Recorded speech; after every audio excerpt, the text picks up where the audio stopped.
Life, they say, is a tapestry woven with threads of every color imaginable. Some threads are spun from gold, shimmering with privilege and power, forming patterns of grandeur and untouchable luxury. Others are coarse, frayed, and barely clinging together, representing the relentless struggle of existence. Our story begins at the stark intersection of these two worlds, a place where the universe, in its infinite wisdom, decided to orchestrate an encounter that would change lives forever. On one side stood Arthur Sterling. The name itself echoed with the weight of empires, the whisper of stock markets, and the quiet hum of countless zeros in bank accounts across the globe. Arthur was not just a billionaire. He was an architect of fortunes, a titan whose strategic mind had reshaped industries and whose influence extended far beyond the boardrooms he commanded. His life was a meticulously crafted masterpiece of control, every decision a calculated move on a chessboard only he truly understood. He was cunning, often aloof, driven by an insatiable hunger for power and an enduring legacy. Yet beneath that formidable exterior, behind eyes that had seen the rise and fall of countless ambitions, lay a complex soul capable of surprising empathy, a capacity he rarely indulged and even more rarely showed. Arthur lived by a simple, unyielding creed, a personal mantra that guided his every waking moment. Time is the ultimate currency. For him, every second was an investment, every interaction a potential transaction of value. He spoke with a calm, measured authority, his voice a low rumble that commanded attention without needing to rise in volume. When Arthur Sterling spoke, you listened, because every word carried immense weight and intent. He had strengths that carved out his dominion: strategic thinking, immense wealth, an influential global network, exceptional resilience, and an uncanny adaptability in crisis. But like any empire, Arthur's inner world had its fissures, an undeniable arrogance, an emotional detachment that insulated him from human warmth, deep-seated trust issues forged in a crucible of betrayal, a tendency to be ruthless when necessary, and perhaps most profoundly, a fear of losing control over his empire, his destiny, and even his own emotions. On the other side of this vast economic chasm lived Maya Jenkins. Her world was a relentless daily battle, a testament to the sheer, unyielding power of human spirit against overwhelming odds. Maya embodied the archetype of the underprivileged, a woman whose life was a masterclass in resilience and perseverance. Despite constant hardship, she clung fiercely to hope, her spirit an enduring flame in the relentless winds of adversity. She was compassionate, her heart aching for the suffering of others, yet she harbored a quiet cynicism born from countless disappointments. Still, beneath the weary layers of struggle, Maya retained a core sense of humanity and an unshakable moral compass. Her speech was soft-spoken, often hesitant, carrying the weight of unfulfilled dreams and unspoken anxieties. Yet, when pushed, when her principles or loved ones were threatened, her voice would firm, infused with an earnest resolve that belied her gentle demeanor. She spoke with genuine emotion, her words unvarnished and true. Her catchphrase, uttered often to herself in moments of despair, was a beacon. There's always a way, even when it's hard. Maya's strengths were not found in financial ledgers or corporate takeovers, but in the profound depths of her character, an exceptional resilience, unparalleled resourcefulness and ingenuity in the face of scarcity, a strong moral compass that never wavered, and a humility that allowed her to find gratitude in the smallest mercies. But these strengths came at a cost. She was vulnerable to exploitation, sometimes overly trusting or naive. Her personal resources were always painfully limited. She often struggled with self-doubt, and she carried a deep-seated difficulty in asking for help, fearing burdening others. Maya was married to David, a kind, hard-working man whose spirit had been dimmed by a sudden, devastating illness. And they had a son, a bright-eyed boy named Leo, whose innocence was a constant reminder of the future they were fighting for, even as the present threatened to swallow them whole. David's illness had plunged their already precarious lives into an abyss of medical bills and unsurmountable debt. Every day was a scramble, every meal a triumph, every smile a hard-won victory against the encroaching darkness. These two worlds, Arthur's gilded cage and Maya's crucible of endurance, were about to collide, not with a bang, but with the quiet, desperate plea of a small boy holding a faded photograph. The late afternoon sun cast long, weary shadows across the bustling city streets. Taxis blared, pedestrians rushed past, their faces a blur of purpose and indifference. Amidst this symphony of urban life, a small figure sat huddled near the entrance of a towering skyscraper, a symbol of the very wealth and power that felt so utterly out of reach. This was Leo, Maya's son, barely 8 years old, his small frame dwarfed by the concrete jungle around him. He wasn't playing with toys or laughing with friends. Instead, Leo sat with a worn cardboard sign propped beside him. Scrawled in childish, uneven letters, it read, "Please help my dad. He's very sick. We need money for medicine." In his small, trembling hands, he held up a laminated photograph. It was a picture of David, his father, vibrant and smiling, a stark contrast to the man now confined to a hospital bed, his body ravaged by an aggressive, fast-acting disease. Leo's eyes, usually sparkling with childlike wonder, were now shadowed with a profound sadness that seemed too heavy for his young face. He didn't beg loudly, didn't try to draw attention with theatrics.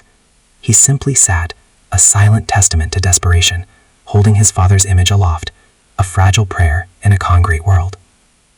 Passers-by offered fleeting glances. Some tossed a few coins, others averted their eyes, uncomfortable with the raw vulnerability. Most, however, simply walked on, lost in their own concerns, oblivious to the quiet tragedy unfolding at their feet. It was a familiar scene in a city of millions, a tiny ripple in a vast ocean of need. But today, something was different.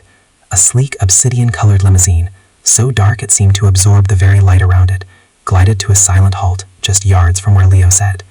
The tinted window, impervious to the prying eyes of the street, began to descend, revealing the profile of Arthur Sterling. He had just emerged from a high-stakes board meeting, his mind still sharp with the thrill of victory, the scent of fresh deals lingering in the air. He was on his way to his penthouse, contemplating his next move, his empire ever expanding. Arthur saw Leo. His gaze, usually cold and calculating, paused. He had seen beggars before, of course, countless times. But something about this boy, his quiet dignity, the earnestness with which he held the photo, struck a chord. Arthur wasn't moved by pity in the traditional sense. Pity was a luxury he rarely afforded himself. Instead, he felt a flicker of intrigue, a professional curiosity. What kind of desperation drove such a young boy to this? What was the story behind the faded photograph? He signaled for his driver to wait. Leaning forward slightly, he studied Leo. He watched as a well-dressed woman walked past, dismissing the boy with a wave of her hand. He watched as a street musician, himself struggling, placed a crumpled bill into Leo's small, outstretched palm. Arthur observed the microdrama with the detached fascination of a scientist observing an experiment. He saw not just a boy, but a variable, a challenge. This boy, this scene, was a stark reminder of the world beyond his opulent bubble, a world he knew existed but rarely engaged with directly. His mind, ever strategic, began to churn. He saw an opportunity not just to perhaps offer aid, but to test, to observe, to understand. He was Arthur Sterling, and even acts of charity for him were often veiled experiments in human nature. He pulled out his phone, a device that commanded global markets, and made a call. "Sophia," he began, his voice calm and authoritative, "I have something for you." Sophia Hayes was Arthur's niece, a young woman who, by all appearances, had inherited her uncle's sharp intellect, but was still very much finding her footing in the world. She was confident and well-spoken, born into a life of immense privilege. Initially, she could appear slightly condescending, even detached, a product of her sheltered worldview. Yet beneath that veneer, Sophia possessed the capacity for significant growth and self-discovery. Her catchphrase, "There's more to life than money," eventually, hinted at a nascent understanding that her life of luxury, while comfortable, lacked something deeper. Arthur often involved her in his affairs, sometimes as a confidant, sometimes as a pawn in his elaborate plans, hoping to cultivate her potential, or perhaps to teach her lessons about life beyond the gilded cage. He saw in her the raw material for a formidable successor, but also a reflection of his own youthful arrogance, which he now sought to temper. Uncle Arthur, Sophia's voice came through the phone, crisp and perfectly modulated. I was just about to leave for the gallery opening. Cancel it, Arthur commanded, without preamble. I need you to investigate something for me. There's a boy, on Elm Street, near the Sterling Tower. He's begging, holding a photo of his sick father. Find out everything. His family, their situation, every detail. No stone unturned. And then, I want you to present them with an offer. Sophia paused, a hint of annoyance in her tone. Uncle, with all due respect, isn't this beneath you? Surely your foundation handles such matters. Time is the ultimate currency, Sophia, Arthur replied, his voice firm, leaving no room for argument. This isn't about charity, not yet. This is about understanding, about observation, and perhaps a lesson for you as well. Go. Sophia sighed, but her uncle's tone broke no refusal. She knew that when Arthur gave an order, it was less a request and more a decree. With a reluctant agreement, she hung up, her mind already racing, not entirely thrilled by this unexpected assignment, but intrigued nonetheless. Arthur watched Leo for a few more moments, the setting sun glinting off the polished surface of his car. He saw the boy's resilience, his quiet determination. He wondered what kind of people had raised him, what kind of mother would allow her child to endure such a public display of vulnerability. His strategic mind, ever seeking patterns, began to weave a complex web. He saw a scenario, a challenge, a test not just for the boy's family, but perhaps for himself, and certainly for Sophia. He wanted to see how far desperation could push human limits, and how integrity could survive in the harshest of environments. He was about to set in motion a chain of events that would not only expose the depths of human suffering, but also reveal long-buried secrets and reshape destinies. The limousine pulled away, leaving Leo alone once more with his sign and his father's fading image, completely unaware that his simple act of desperation had just captured the attention of one of the most powerful men in the sea, initiating a game whose rules he couldn't possibly comprehend. The following days were a blur of activity, both for Leo's family and for Arthur's clandestine operation. Sophia, despite her initial reluctance, delved into her task with the thoroughness Arthur expected. She used her extensive connections not to solve the problem directly, but to gather information, observing from a distance, just as her uncle had instructed. She discovered Maya Jenkins, David's wife, a woman whose life was a relentless testament to her catchphrase, "There's always a way, even when it's hard." Maya was a whirlwind of motion, juggling a part-time cleaning job that paid barely enough, trips to the hospital where David's condition continued to worsen, and the constant care of Leo. Her days were an endless loop of work, worry, and the desperate search for solutions.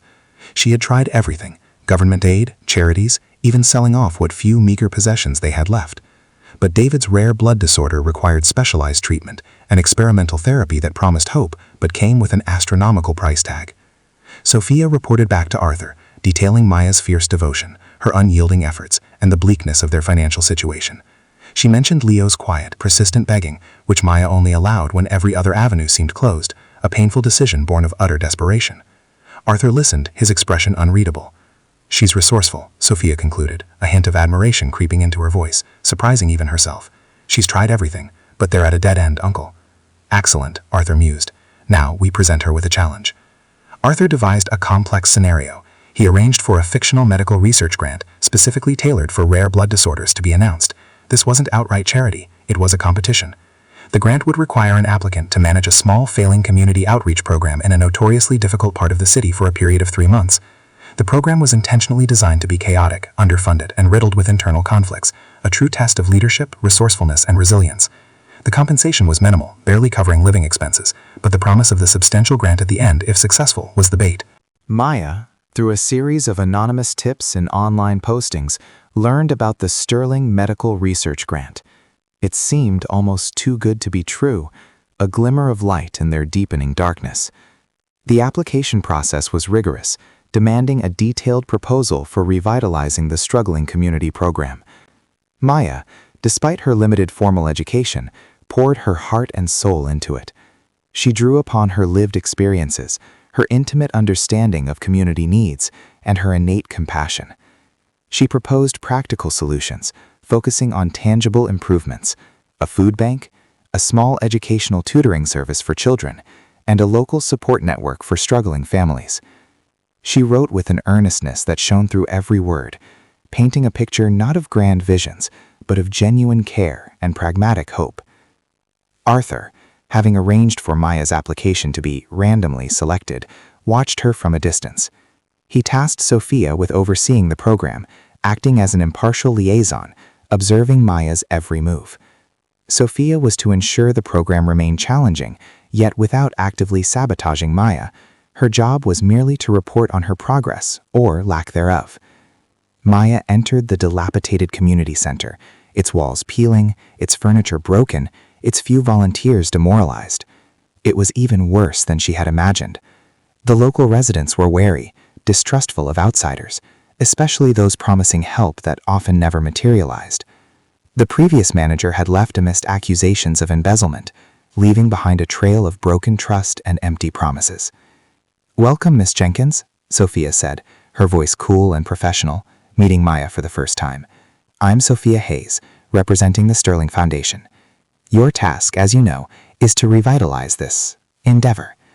Sophia gestured vaguely at the grim surroundings, her expensive tailored suit seeming glaringly out of place. She tried to maintain an air of detachment, but a flicker of unease crossed her face. The sheer scale of the neglect here was palpable. Maya took a deep breath. "It's a big challenge," she conceded, her gaze sweeping over the dusty rooms. "But there's always a way, even when it's hard." And so Maya began her uphill battle. She started small, cleaning the center herself, scrubbing away layers of grime, mending broken chairs, painting over graffiti. She didn't wait for resources, she improvised. She sweet-talked a local baker into donating day-old bread, convinced a struggling grocery store owner to give her bruised fruit and vegetables. She organized neighborhood children to help tidy up, rewarding them with stories and a warm meal. She listened to the residents, heard their complaints, their fears, their unfulfilled needs. She connected with them, not as a manager, but as a fellow human being who understood struggle. Sophia observed Maya with growing fascination. She watched Maya patiently mediate disputes between disgruntled volunteers, calmly diffuse arguments with frustrated residents, and tirelessly work late into the night, often with Leo sleeping on a makeshift bed in her small office. Sophia saw Maya use every ounce of her resourcefulness. She fixed a leaky pipe with duct tape in a bucket. She bartered services with a local handyman. She even taught a small group of teenagers how to mend clothes to save money. One evening, Sophia found Maya exhausted, slumped over her desk, a hand-drawn diagram of a new shelving system for the food bank scattered with notes. Sophia, usually so composed, found herself offering Maya a cup of tea. "You work tirelessly, Miss Jenkins," Sophia remarked, watching Maya sip the hot liquid gratefully. "Most people would have given up weeks ago." Maya managed a wary smile. "Giving up isn't an option, Miss Hayes. Not when David needs me. Not when these people need someone to believe in them." Her eyes, though tired, held an unwavering light. "Besides, I promised Leo. He thinks I'm a superhero, fixing everything." Sophia felt a strange pang in her chest. She had grown up with every conceivable luxury, every whim catered to. Her problems revolved around which charity gala to attend, or which designer to wear.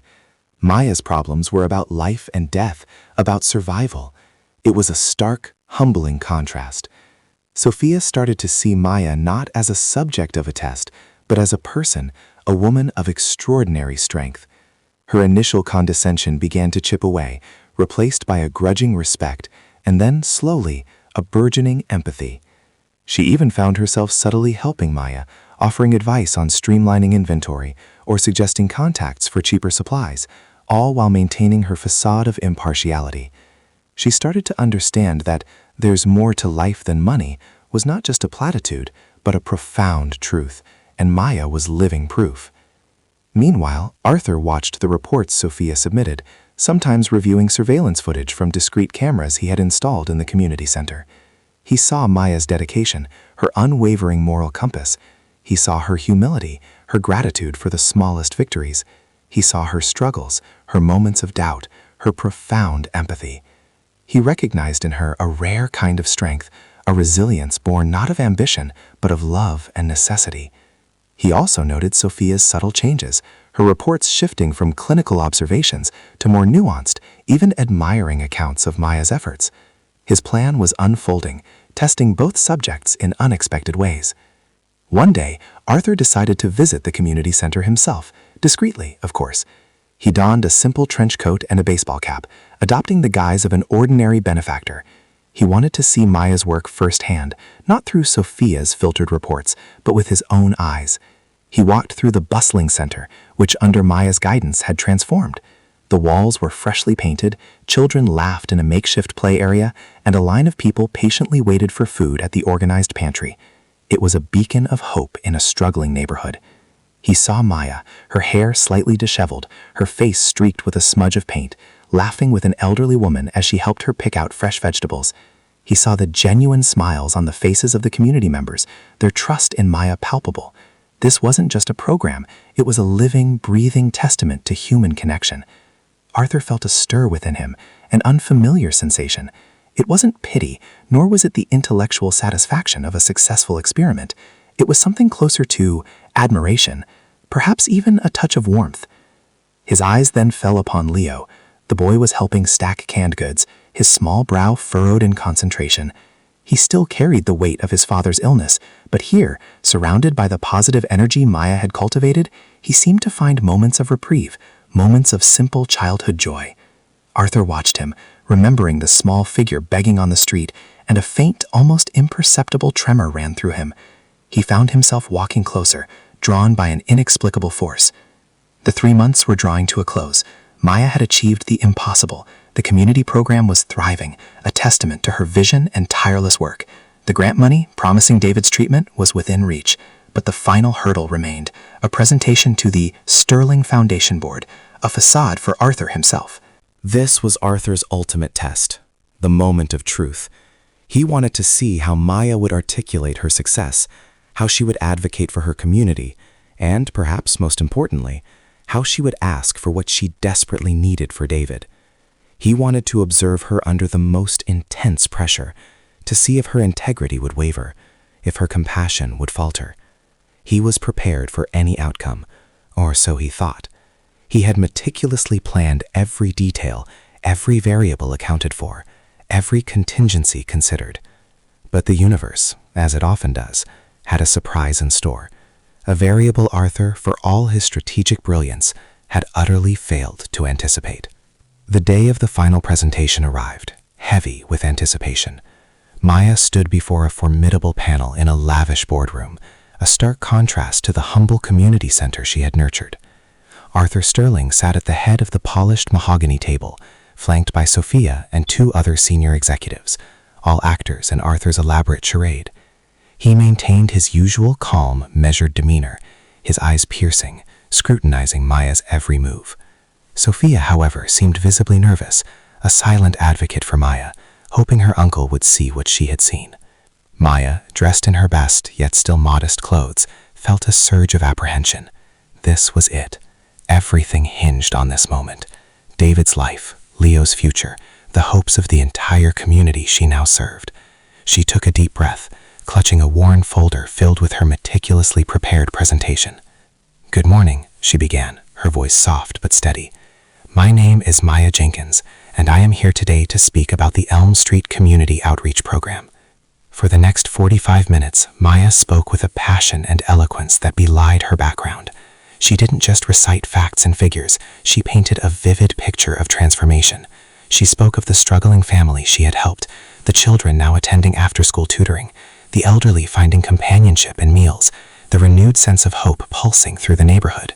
She presented her financial records, every penny accounted for, her ingenuity in stretching meager resources, a masterclass in frugal management. She ended not with a plea, but with a powerful statement of belief in the inherent good of people, in the power of community, and in the enduring spirit of resilience. Arthur listened, his expression unwavering. He was impressed, undeniably so. Maya had exceeded his expectations. She had navigated every trap he had laid, overcome every obstacle, and emerged not only successful, but fundamentally unchanged in her integrity. He was about to give his verdict, about to initiate the final phase of his test. "Miss Jenkins," Arthur finally spoke, his voice resonating with authority. "Your presentation is commendable.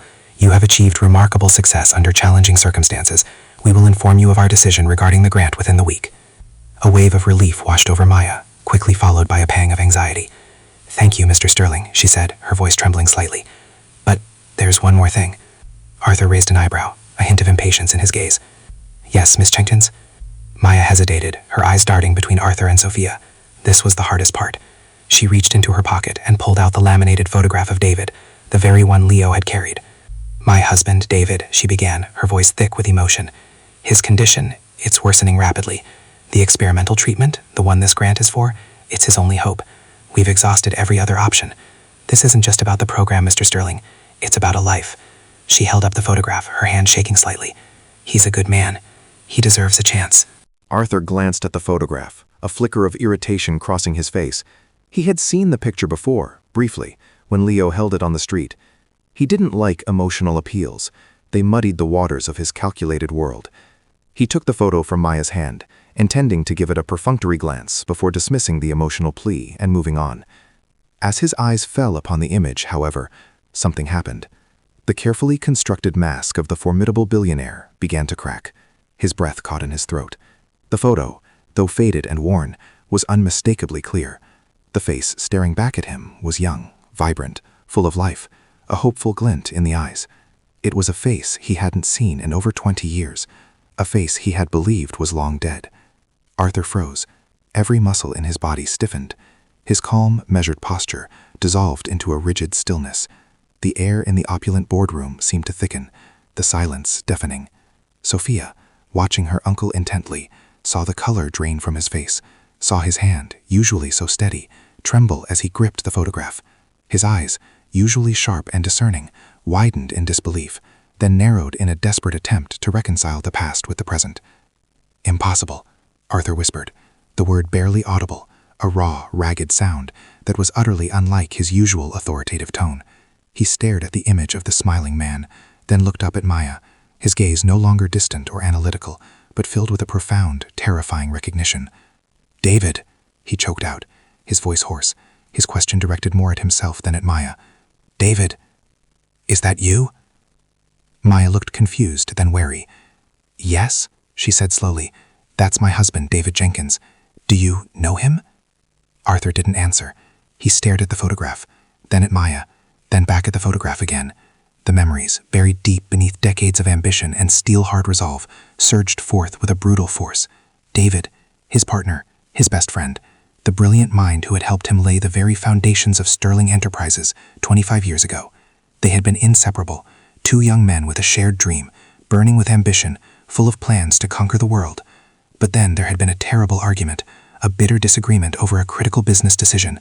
David had walked away, vowing never to return, and Arthur, in his youthful arrogance and unforgiving pride, had let him go.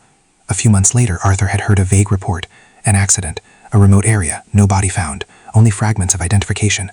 Arthur, consumed by guilt and his own burgeoning empire, had chosen to believe the worst, burying the pain and the memory, convinced that David was gone forever. He had built Sterling Enterprises into a colossus, but always with the phantom weight of that lost friendship, that unspoken regret. And now, here was David, in a faded photograph, his face ravaged by illness, but undeniably him. Maya was David's wife. Leo was David's son. Arthur had not merely observed a struggling family, he had orchestrated a cruel, elaborate test upon the family of the man he had once considered a brother. The truth, in that moment, hit him with the force of a physical blow. The cunning, strategic billionaire, the man who rarely raised his voice, whose every word carried weight, was utterly shattered. His deepest weakness, his emotional detachment and deep-seated trust issues, had blinded him, leading him to unknowingly inflict suffering upon the very person he thought he had lost. His fear of losing control, of acknowledging the past, had finally caught up to him. Sophia, witnessing her uncle's profound breakdown, rushed to his side. "Uncle Arthur, what is it? What's wrong?"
Arthur barely registered her presence. He slowly, painstakingly lifted his gaze to Maya, his eyes now filled not with scrutiny, but with a raw, agonizing remorse. "Maya," he began, his voice barely a whisper. "David, he was my partner, my best friend, my brother in all but blood." Maya gasped, the revelation sending a shockwave through her. The truth, the unimaginable truth, began to dawn on her. The wealthy foundation, the impossible grant, the mysterious challenges, it had all been a hidden game, orchestrated by a man who was intimately connected to her sick husband, a man who had unknowingly put her through hell. The entire facade crumbled. The room, once a symbol of power and control, now felt charged with a potent mix of shock, betrayal, and a glimmer of impossible hope. Arthur Sterling, the unflappable titan, was exposed, not as an antagonist, but as a man haunted by his past, brought to his knees by the unexpected return of a ghost he had long mourned. Time is the ultimate currency, he had always said. And now, time, the very currency he valued above all else, had finally delivered its most brutal and most poignant payment. The revelation in the boardroom reverberated through the lives of everyone present. For Arthur Sterling, it was a moment of profound reckoning, an earthquake that shook the very foundations of his carefully constructed world. The man he thought was dead, the partner he had lost to a bitter argument and believed gone forever, was alive, and Arthur, in his pursuit of control and legacy, had unknowingly put David's family through a Krumung test. The weight of his past actions, his emotional detachment, and his ruthless pursuit of power crashed down upon him. He saw Maya not just as the resilient woman who had excelled at his test, but as the wife of his long-lost friend, the mother of his friend's son. The truth was a painful, yet ultimately liberating burden. Arthur immediately took charge, but this time not with calculated strategy, but with genuine urgency and a profound sense of atonement. He leveraged his immense resources, mobilizing a team of the best medical specialists from across his global network. David was transferred to the most advanced private hospital, receiving the experimental treatment he so desperately needed, no expense spared. The top doctors, under Arthur's direct command, worked tirelessly to save him. Days turned into weeks, fraught with anxiety and hope. Maya, now free from the relentless pressure of financial struggle, devoted herself entirely to David's side, with Leo always nearby. Arthur, too, was a constant presence, though often distant, observing, his face etched with a complex mix of guilt, hope, and an unfamiliar vulnerability. He sought Maya's forgiveness, not with grand gestures, but with quiet, sincere apologies, explaining the circumstances of his and David's past, the misunderstanding, the erroneous reports of David's death, and his own regret at not having searched harder. Maya, seeing the raw pain in his eyes and knowing the depths of his help, offered it freely, her compassion overriding any lingering resentment. Then, a miracle, David began to respond to the treatment. Slowly, painstakingly, he started to recover. The first time Arthur saw David awake, truly lucid, they didn't speak of business or past grievances. They spoke of memories, of shared dreams, of the bond that had once defined them. There were tears, unspoken apologies, and a profound, wordless understanding that transcended decades of separation. David, weakened but alive, looked at Arthur, his eyes filled with a forgiveness that Arthur hadn't dared to hope for. Sophia, having witnessed the entire extraordinary saga unfold, underwent a remarkable transformation. She had seen her formidable uncle broken, vulnerable, and then redeemed. She had seen Maya's unwavering strength and boundless empathy. The sheltered worldview she had grown up with shattered, replaced by a deep understanding of the human condition. She no longer spoke of life as something to conquer, but as something to cherish and nurture. She dedicated herself to the community program Maya had built, working alongside her, learning, growing, understanding that there's more to life than money, eventually, was a lesson she had finally embodied. She became Maya's closest ally, a bridge between the world of privilege and the world of need, using her connections and resources not for personal gain, but for genuine impact. Leo, once the quiet beggar on the street, now saw his father recovering, his family's future secure. He had not only inspired a billionaire to look closer, but had unknowingly brought two long-lost friends back together, healing wounds deeper than any illness. He continued to be the bright, hopeful boy, now with a future full of possibility. Arthur Sterling was irrevocably changed. His empire still stood, stronger than ever, but his approach to it, and to life itself, was fundamentally different. He no longer viewed people as variables or tests. He saw their stories, their struggles, their inherent worth. He established a foundation in David's name, dedicated not just to medical research, but to community development, with Maya and Sophia at its helm. He learned that true legacy wasn't just about accumulating wealth or power, but about the connections forged, the lives touched, and the atonement offered. He learned that his greatest strength lay not in control, but in compassion. He finally understood that time is the ultimate currency, not just for profit, but for building meaningful relationships, for healing old wounds, and for making a real difference in the world. The story of Maya, Leo, David, Arthur, and Sophia became a testament to the unforeseen twists of fate, the resilience of the human spirit, and the enduring power of empathy. It reminds us that in a world often divided by wealth and status, a simple photograph, held by a desperate child, can sometimes reveal truths so profound they can thaw even the coldest of hearts and bring about transformations that defy all expectations. It shows us that true wealth lies not in what we possess, but in the connections we make, the compassion we show, and the second chances we give, not just to others, but to ourselves. What do you think was the biggest lesson Arthur learned from this unexpected encounter? Share your thoughts in the comments below. And if this story moved you, please like this video, subscribe to our channel for more true stories of resilience and redemption, and share it with someone who needs a little hope today. Thank you for watching.